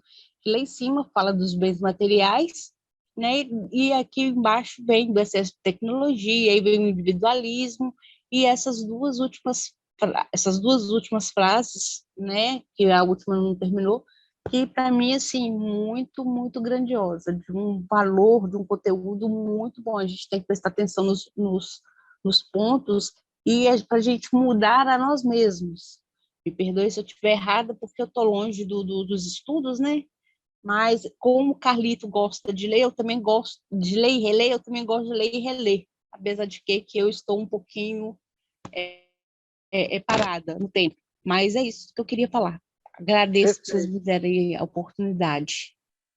Nós que agradecemos. Quem é que fala conosco? É porque o meu campo visual não abrange todos. Ramone. Ramone. Olha, comente sempre, tá, Ramone? Adorei seu comentário, sempre válido, né? Super válido, na verdade. E gostei muito das pontuações que você fez, né? Sobre o materialismo, né? Pegando ali o individualismo que ela fala, depois esse processo que a tecnologia vai trazendo para nós, né? Então, é bem o retrato da sociedade que a gente está vivendo hoje mesmo, e quando você chama atenção para o texto, no sentido da beleza e da riqueza que ele traz, eu volto a dizer que é um texto de 1990, e Joana, quando escreveu esse texto, nós ainda não tínhamos a rede social. Olha que interessante, né? Mas parece que ela escreveu já vendo esse avanço, né, que ia acontecer. Porque da forma como ela escreve, parece que ela está dentro do contexto das redes sociais. Então, isso é que é interessante, essa visão futurista que os espíritos nos trazem. Então, só para você perceber o quanto que as obras de Joana elas são para o hoje. Então, a Joana começa a escrever ali na década de 80, né? Ela já começa a escrever livro, 80, 90, acho que até um pouco para trás. Quando ela começa a escrever ali, era para agora, era para o contexto de hoje, né? Então, é hoje que a gente tem que se debruçar diante dessas obras, porque elas são extremamente atuais dentro do que a gente está vivendo. Carlito, eu achei interessante esse resumão que tu fez aí, né, da questão da salvação, né? Em tempos atrás era a fé e depois a razão, né? Aí já veio pegando carona na tecnologia. E agora nós passamos por um momento que é tipo uma imposição para que a gente volte para dentro da gente, né? E as pessoas estão, algumas sucumbindo em ansiedade, depressão, nessas situações psicológicas, que, na verdade, se você for ver, é uma coisa que vai acontecer e é para o bem, né? Para que essas pessoas possam evoluir, não as limitando, né? Aliás, não nos limitando, né? Nessa existência, mas abrindo a grande jornada, né? Da eternidade, nosso caminhar, que é muito chão, muito chão. Então, a gente vai passar por esses momentos, e isso é positivo, assim, a longo prazo, né? Para outras existências, para outros momentos que nós vamos estar vivendo, para dentro de nós, agora é agora. Isso vai ser maravilhoso, né? Nós vamos ver grande, tanto que o próximo capítulo aí é ansiedade, por onde que a gente vai caminhar, pela ansiedade, pela depressão, mas que isso é positivo, né? Se a gente olhar a longo prazo, né? Mais na frente, bem mais na frente. Isso, porque com certeza. É triste, olha, me toca o coração. Uma pessoa disse o que Iracema falou, o casal, para receber uma criança, né? Deveria estar conectado. E o tempo que eles ficarem em observação, por um casal amigo, que hoje a gente observa que Iracema tem essa coisa com o marido dela, de conversarem, essa proximidade, essa conexão. O casal novo não tem isso, gente. Talvez mais na frente eles consigam, né, desenvolver, mas no início, que estão para receber uma pessoa que vai chegar e o casal já está separado, estando junto, isso é muito triste. Para a criança, então, gente, isso é mais triste ainda para a criança. Com certeza. E aí isso reflete na educação, né, que nós estamos recebendo hoje das crianças atuais, né?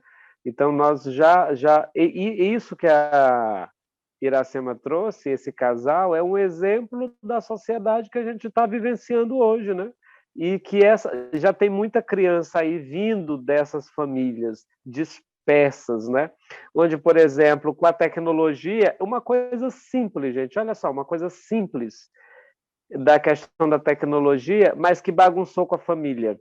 E não foi nem a internet, mas isso se ampliou com a internet. E quando surgiu a televisão e o videogame, a família deixou de almoçar juntos, né? Isso é uma coisa simples, que parece ser uma coisa banal, almoçar juntos, mas isso agrega, porque o almoço, gente, é o melhor momento familiar.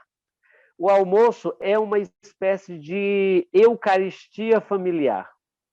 Por quê? Porque é o momento onde você agrega todo mundo. E aí, naquele momento, ao mesmo tempo que você está se alimentando, é o momento onde você conversa um pouco, onde alguém conta como é que foi o dia a dia. Então, aquela mesa de almoço de antes era a coisa mais linda do mundo, onde os pais sentavam, os filhos sentavam e cada um falava uma coisa, um falava como foi na escola, o pai falava do trabalho, a mãe falava do problema, e ali todo mundo comungava naquela Eucaristia maravilhosa que era a mesa de almoço das famílias.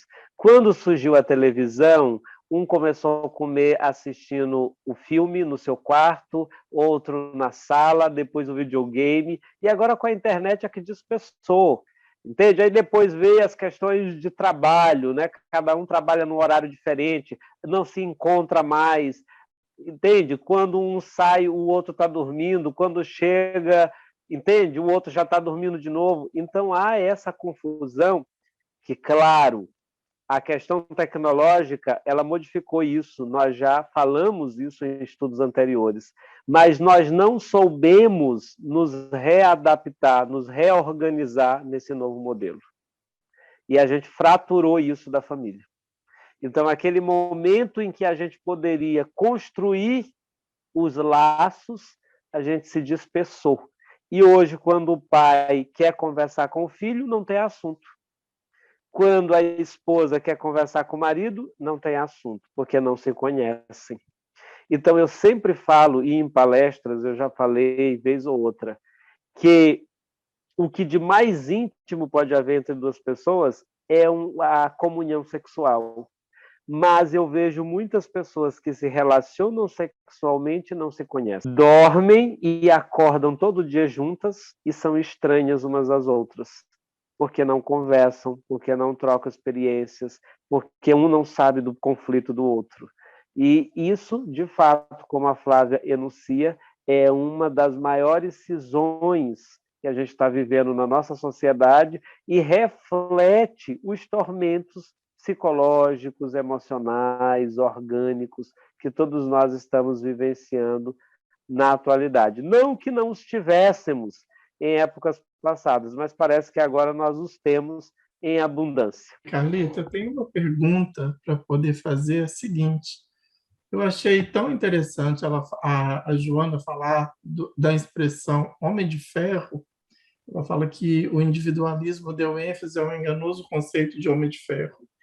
Esse homem de ferro, ela está fazendo uma menção ao excesso de tecnologia, criando o homem cada vez mais robótico, ou ela está falando daquele homem que não pode parecer nenhum tipo de sentimento contrário à fraqueza, aquele homem sisudo que não tem direito a sentimentos que demonstram algum tipo de fraqueza.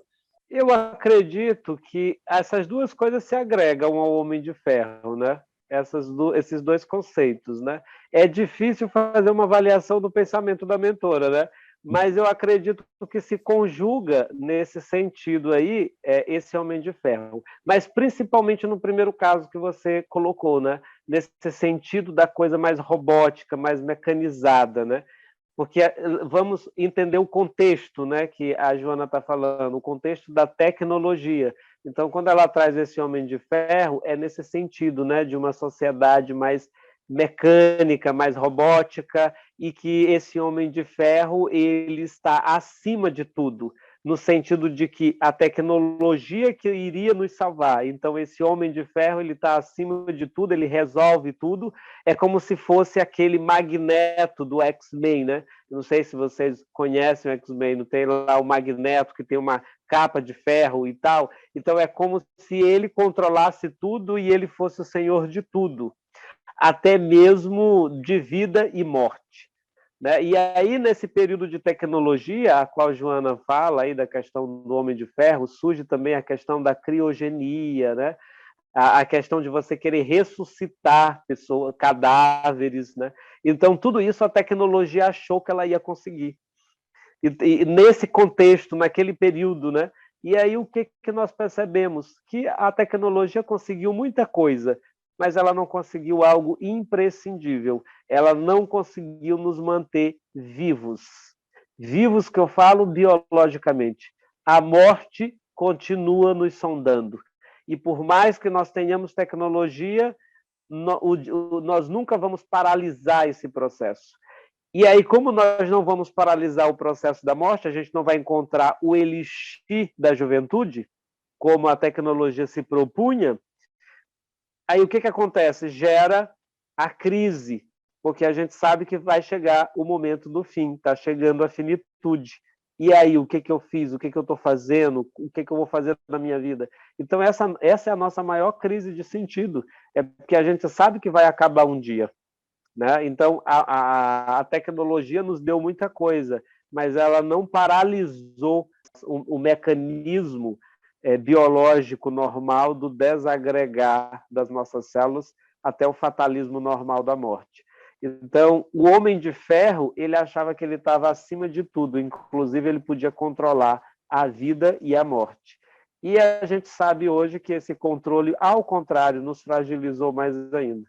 Mas eu acho interessante que, complementando aqui, quando a Joana fala, né, desse Homem de Ferro, né, e ele continua dizendo aqui da liberdade de atuar e tal, aí ele continua.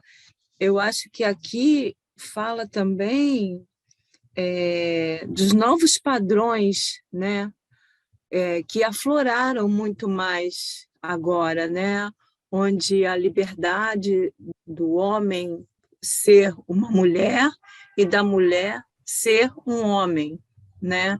Eu acho que ele tá nesse parágrafo, desses 2 parágrafos, essa liberdade, né? Porque não existe esse Homem de Ferro mais, eu acho.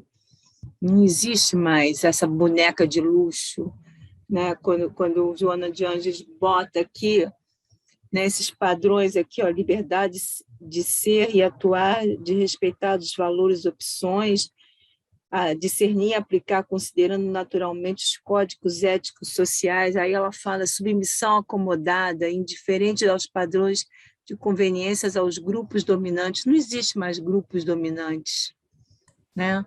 Não existe mais um grupo dominante. Eu acho que hoje em dia, como é que se diz, os braços aumentaram muito mais.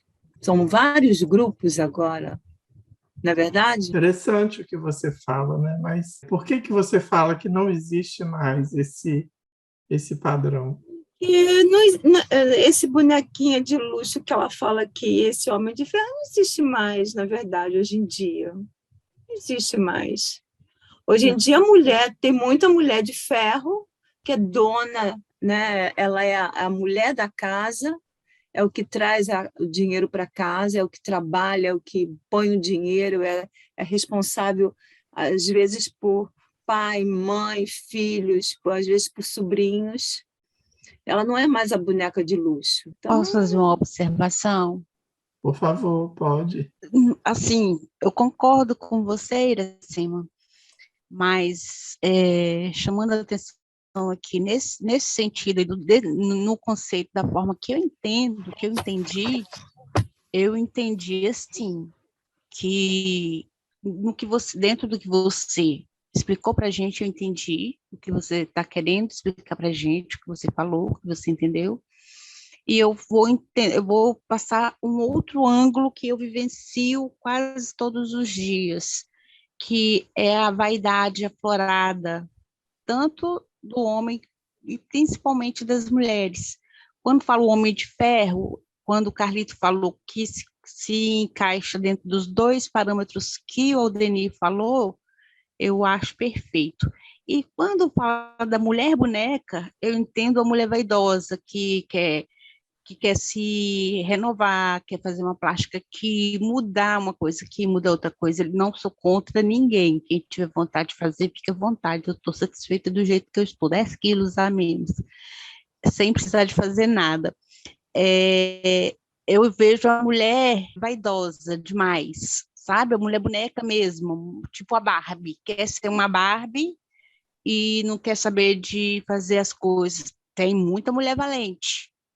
O que mais tem hoje no século que nós estamos é mulher valente, mulher que criou filho sozinha, mulher que educou filhos sozinhas. Eu sou um exemplo vivo disso, mas existe, principalmente aqui na cidade onde eu estou, muita mulher boneca que quer pegar tudo pronto e assim se sentir uma Barbie mesmo, uma boneca de verdade. Falando no centro assim, do contexto onde nós estamos hoje, no século que nós estamos, dentro da tecnologia, dentro dos parâmetros do texto, é o que eu observei, entendeu?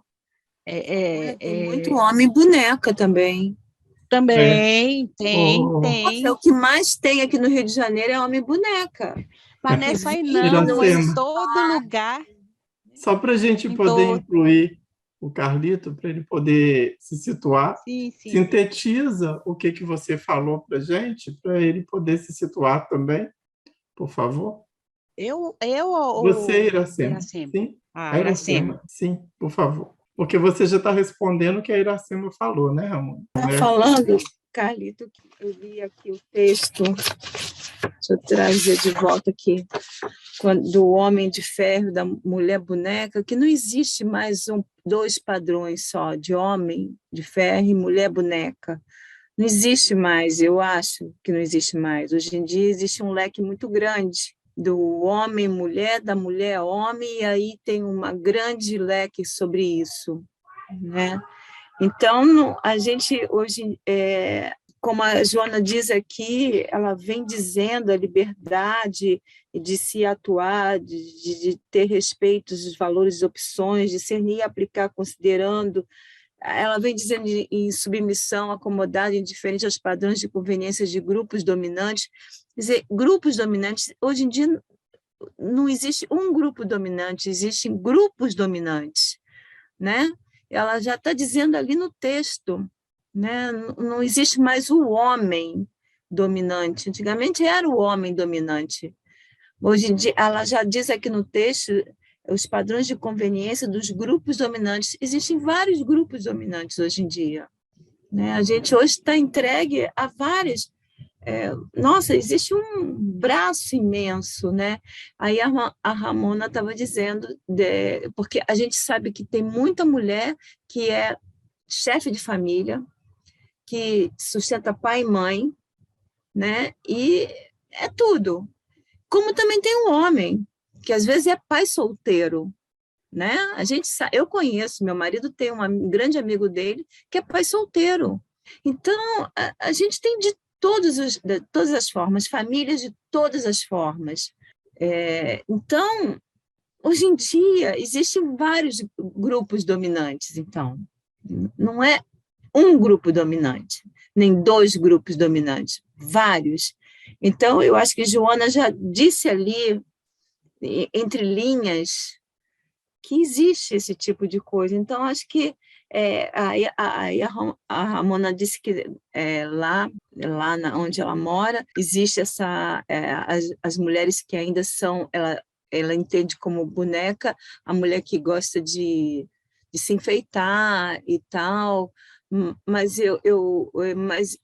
o homem também gosta de se enfeitar. Existe o homem boneca também, né? Eu conheço vários, e isso não quer dizer nada. Eu acho que dos dois modos, entendeu? Era isso que a gente estava conversando agora. Certo, perfeito, né? E muito saudável a discussão, gostei muito, né? Que alimenta o grupo, né? Independentemente do coordenador, da pessoa que está aqui à frente, né? É muito bom vocês continuarem. Eu percebo que a discussão foi tão gostosa que a gente até estendeu um pouco o horário do habitual, né, Dani? E que maravilha, que bom, né? Olha só, a gente saiu da rotina, olha que coisa boa, a gente falando de rotina e saiu da rotina. Mas os rotineiros já saíram do grupo, né? Os que gostam de rotina já abandonaram o barco. Não, está no meu horário, eu tenho que dormir tal horário. Olha a rotina. E eu adorei a discussão aí de todos, achei interessante, acho válido o que você colocou, Iracema, né, no primeiro momento, acho também válido o que nossa amiga falou no início, né? Eu peguei a fala no início, achei super coerente a análise também dessa mulher boneca, que tanto serve para o homem quanto para a mulher, né? Tanto quanto o homem de ferro, também tanto para o homem quanto para a mulher. A Joana traz aqui apenas 2 padrões da sociedade, né? Que a gente vê. O homem de ferro é esse ser humano tecnológico, tecnicista que acha que pode resolver tudo através da tecnologia. E a mulher boneca é tanto o homem quanto a mulher, mas também esse ser humano plástico que acha que vive do superficial, que quer moldar tudo, né? E a gente vive, e a tecnologia corroborou a isso no sentido das cirurgias plásticas, dos silicones, até mesmo hoje em dia da própria mudança de sexo, né? Eu acredito que isso também entraria hoje nesse contexto, né? Da pessoa boneca, a pessoa que quer se moldar da forma como ela acha que deve. E a gente acha que tudo há um excesso, não que você não possa se utilizar disso para melhorar, para tirar um pé de galinha, né? Para puxar uma coisa ou outra que é interessante, mas para você brincar, né, de Deus, né, nesse sentido, né, de você ficar querendo se moldar e fazer determinadas situações que muitas vezes são desnecessárias. Então, é o homem e a mulher boneca, né, que acham que eles podem brincar com o próprio corpo, com o próprio biótipo, e isso não vai ter nenhum tipo de consequência.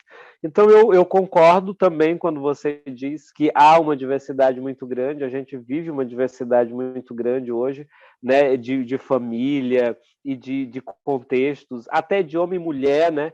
Hoje a gente já tem, por exemplo, identidade de gênero, a gente já tem orientação sexual, a gente tem uma gama de coisas aí dentro da própria sexualidade, dentro da própria família, mas existe uma coisa interessante, eu nem vou me alongar porque o tempo não nos permite mais, mas existe uma discussão interessante dentro disso, dentro da diversidade. Nós temos uma imensa diversidade cultural, mas a gente permanece nos mesmos arquétipos. O que são esses arquétipos, né? Uma linguagem aqui da Joana, do Jung e etc. Dos padrões. Então, embora você tenha uma diversidade muito grande, mas a gente sempre cai no padrão. E o padrão social é heteronormativo. Querendo ou não, admitam ou não, a militância me jogue pedra ou não, mas o padrão social é heteronormativo. Porque a natureza é heteronormativa. Em que sentido? No sentido de que a natureza caminhou para 2 caminhos, né? Ela caminhou para o caminho macho-fêmea. E aqui eu não estou sendo no sentido preconceituoso, não estou dizendo que você não possa viver o seu desejo sexual. O que eu estou querendo dizer é que o padrão ele permanece. Mesmo numa relação homossexual, você vive o padrão heteronormativo. A pessoa que quer mudar de sexo, ela está dentro do padrão, porque ela quer mudar de sexo de um polo para o outro. Quando ela muda de sexo para onde? Ela muda de sexo para o outro padrão. Se ela é masculina, ela quer mudar para o outro que é feminina. Se é feminina, quer mudar para o outro que é masculina. De modo que fica nesse jogo o tempo inteiro dos 2 padrões. Quando você tem uma relação homoafetiva, você tem aquele que é mais feminino e aquele que é mais masculino, aquele que faz o papel do homem, aquele que faz o papel da mulher, ou seja, mesmo numa relação heteronormativa, você cai nos 2 padrões. Então, por quê? Porque esses são arquétipos da natureza e que, embora a gente viva numa diversidade muito grande, nós estamos sempre sendo puxados para ele. Equivale dizer o quê com essa fala toda, né? Equivale dizer que a gente precisa, né, de se reconectar e de se reorganizar dentro dessa diversidade toda que a gente vive. A gente precisa viver a diversidade, mas a gente precisa entender que nós temos arquétipos, padrões pré-estabelecidos que vão sempre nos puxando e a gente não vai conseguir fugir nunca deles. Mas, Aldeni, eu acho que a gente discute essa questão mais para frente, né? Sim, claro. Então, vamos finalizar, vamos fazer a nossa prece, fechar os nossos olhos e agradecer